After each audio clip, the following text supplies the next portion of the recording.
வணக்கங்க. இன்னைக்கு என்ன பார்க்க போறோம்னா, பீர்க்கங்காய் துவையல் டிஷ் தான் பார்க்க போறோம்.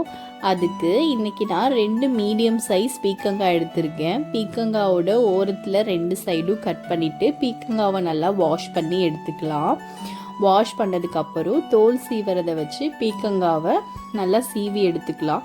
பீர்க்கங்காவோட ஓரத்தில் நார் மாதிரி இருக்கும். அந்த நாரெல்லாம் விட்டுட்டு நம்ம பீர்க்கங்காவோட தோலை மட்டும் நல்லா சீவி எடுத்துக்கலாம்.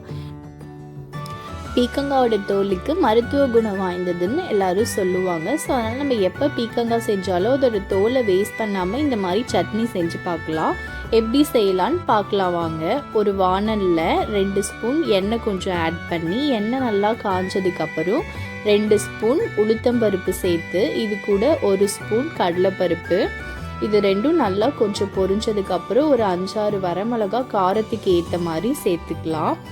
வரமிளகாவை கொஞ்சம் கிளறி விட்டதுக்கப்புறம் ஒரு 10 சின்ன வெங்காயம் எடுத்து இது கூட நல்லா வதக்கிக்கலாம். இந்த சின்ன வெங்காயம் நல்லா ஃப்ளேவர் கொடுக்கறதுனால நம்ம பெரிய வெங்காயத்தை விட சின்ன வெங்காயம் இதுக்கு யூஸ் பண்ணிக்கலாம். வெங்காயம் நல்லா வதங்கினதுக்கப்புறம் நம்ம சீவி வச்ச பீர்க்கங்காவை எடுத்து இதில் ஆட் பண்ணிக்கலாம். இதை நல்லா கிளறி விட்டு நல்லா வதக்க வச்சுக்கலாம். சுருண்டு வதங்கினதுக்கப்புறம் ஆற வச்சு எடுத்துக்கலாம். 1 கப் தேங்காய் துருவி வச்சதை இது கூட ஆட் பண்ணிக்கலாம். நம்ம புளிப்புக்கு ஏற்ற மாதிரி கொஞ்சமாக புளி ஆட் பண்ணிக்கலாம். புளி ஆட் பண்ணுறதுனால டேஸ்ட் கொடுக்கும், கெடாது சட்னி.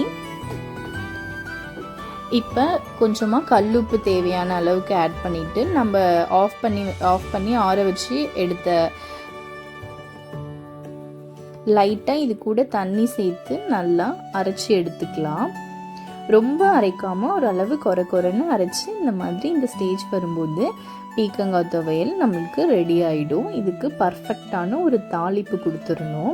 கடுகு உளுத்தம் பருப்பு போட்டு கூட நம்ம கருவேப்பிலை கொஞ்சமாக போட்டு நல்லா தாளிப்பு கொடுத்தோன்னா சூடான சுவையான பீர்க்கங்காய் துவையல் ரெடி. இதை நம்ம நல்லா சுட இட்லி வச்சு அதுக்கு தொட்டு சாப்பிட்லாம். நல்லா சுடு சாப்பாட்டுக்கும் போட்டு நல்லா பரட்டி சாப்பிட்லாம். ஃப்ரிட்ஜில் கூட எடுத்து வச்சிடலாம். ஒரு 3-4 நாள் ப்ரிசர்வேட்டிவ் மாதிரி நல்லா டேஸ்டியாக சூப்பராக இருக்கும். ஸோ எப்போ பீர்க்கங்காய் வாங்கினாலும் நம்ம இந்த பீர்க்கங்காய் தோலை வேஸ்ட் பண்ணாமல் இந்த மாதிரி பீர்க்கங்காய் சட்னி ஆர் பீர்க்கங்காய் துவையல் செஞ்சு சாப்பிட்லாம்.